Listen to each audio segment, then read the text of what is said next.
Orangutans love a good night's sleep, and they like to have a comfortable place to do it in.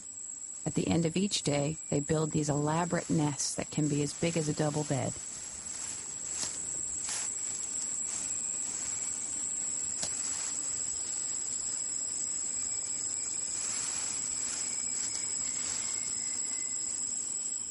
As evening falls, the forest wakes up. Animals like these proboscis monkeys gather together and stay up late. But orangutans prefer their own company and would rather get an early night. As for me, I couldn't sleep. This is Holly's first evening becoming acclimated to the forest, and so I decided that as a show of solidarity, I would attempt to be acclimated to the forest. And I'll turn my little flashlight on so you can see that it's me here in the forest. A little scared, a little tired, but not wanting to go to sleep for fear of spiders. So we're out here, and there's a surprising amount of activity in the forest in the evening.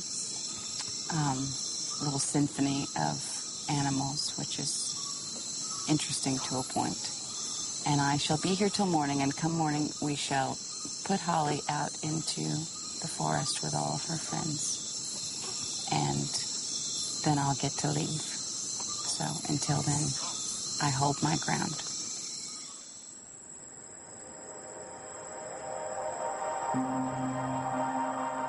Morning did come. Eventually.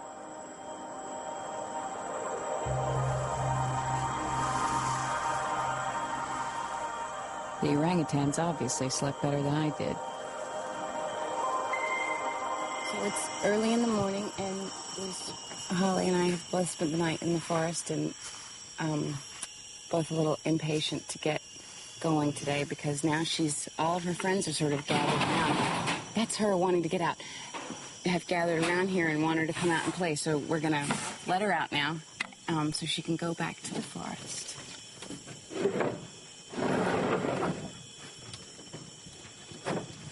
Holly. Holly. Ayo. Sini. Sini. Hey. Sini, Holly. Yeah. As Holly emerges rather grumpily after a restless night, another rehabilitated orang goes in to check for leftover bananas. Hi, Holly.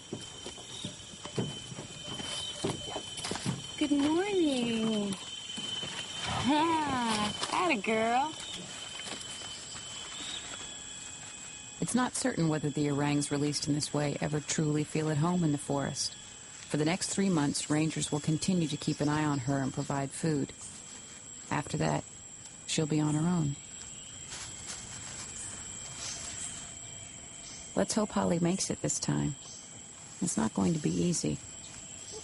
You see that gradually her lips become softer, more rounded, not so straight and hard. And now she's starting to relax. And you can see the stages. The face says it all.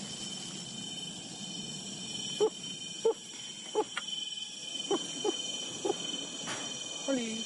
Bye, Holly. The best hope is that the orangutans Willie has released will mate and rear children who grow up as truly wild creatures. Every little bit helps, but in the end, the rehabilitation process is a Band-Aid on the problem, not a permanent solution.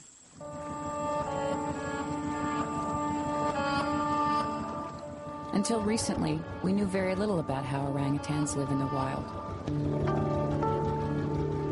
25 years ago, a young woman named Baruti Galdakos came to this part of the forest and has never left.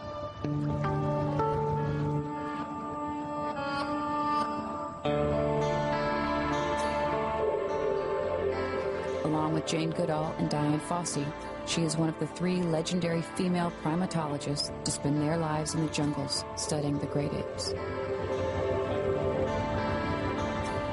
Professor Galdakos has spent more time in the company of orangutans than anyone else in the world. When Baruti arrived here as a frightened young girl, she had to walk through this swamp up to her waist in water. Luckily for me, there's now a boardwalk.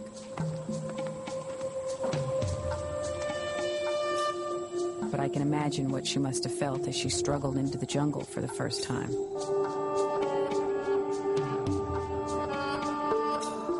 Barute came here to make an objective study of the wild orangutans, but local villagers kept bringing her orphans to look after. As a result, there is now a small community of orangutans that have grown up with her and still live near the camp. Hello, Professor. Hi, Miss Julia. How are you? I'm alive and well. See, a human being will never be an orangutan. I mean, these orangutans have been forged by millions of years of evolution to be totally independent beings, self-contained universes within themselves. I mean, when Gara goes off into the forest, she doesn't think about us.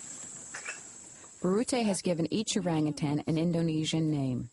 It is through her close relationship with these individuals that she has come to understand these independent creatures. So orangutans are solitary compared to most creatures, I would think. Absolutely. Aren't they? Compared to virtually every other primate. In fact, so they're basically solitary or semi-solitary. But the wonderful thing about them is despite the fact that they're solitary, they're actually still social. I had thought that orangutans were completely solitary, but it seems that although they like to live alone, the females and young males still enjoy a good party. There's been a tendency for orangutans to get more and more solitary and also to get bigger. And what happens once they get bigger, their brains get bigger. And these are amazingly large-brained creatures. Their brains are about 1/3 the size of ours once you correct for body size. Really? The only creatures that exceed that ratio are dolphins. So I sit fascinated on the forest floor, and I do what you do at Camp Leakey, observe the orangutans. At first, they don't look too clever.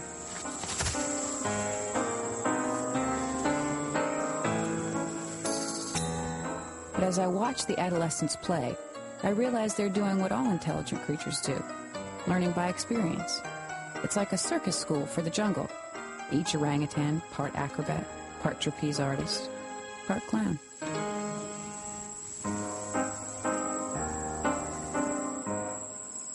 It's a full-time job caring for an orangutan, and Barute has a number of assistants to help with the work. As you walk through the forest around Camp Leakey, you often come across a caregiver and her baby. I'm still finding it tough going on these log trails. For those that live here, it's as easy as a sidewalk, but I'm still impressed, especially when I learned that Epoch here is blind. How long have you lived here with the orangutan? 1 year. 1 year? Yeah. How do you get around the forest? You have a stick? Yeah, I must have stick every day. But you don't get lost? No. And how can you tell the orangutans apart, one from the other? I just can feel. You can feel them? Yeah. And is it their faces that you can tell? Yeah. And do you have a favorite orangutan? Yeah. Who? My favorite is Freddy. Freddy? Yeah. Why? I don't know, because it's very handsome for me. Very handsome for you. Yeah, it's Freddy. Yeah? Yeah. Feels nice and soft. Yes. Freddie is one of the 5 orphans that Epoch looks after every day, nurturing him until he's ready for life alone in the forest. He's one of the cheekiest orangs at the camp. He's perfectly able to drink from the river on his own, but he's charmed me into making it easy for him. Thirsty. Thirsty.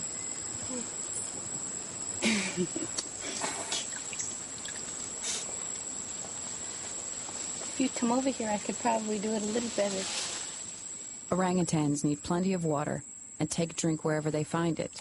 Rainforests, in spite of their name, have long dry seasons, and when there is no water, a thirsty orangutan needs to do whatever it can to quench its thirst.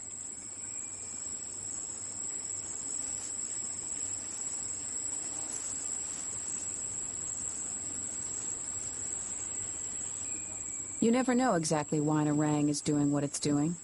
When a youngster bites a log, he might be eating the grubs inside, or he might simply like the taste of the bark. Most of an orangutan's diet is fruit and leaves, but it's not strictly vegetarian and eats insects and even birds' eggs on occasion.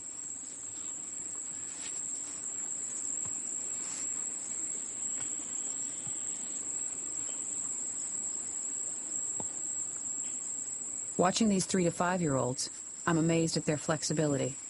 They're natural yogis. When they choose, they suddenly have 4 arms, each astonishingly strong and loose. They're up in the trees above us playing.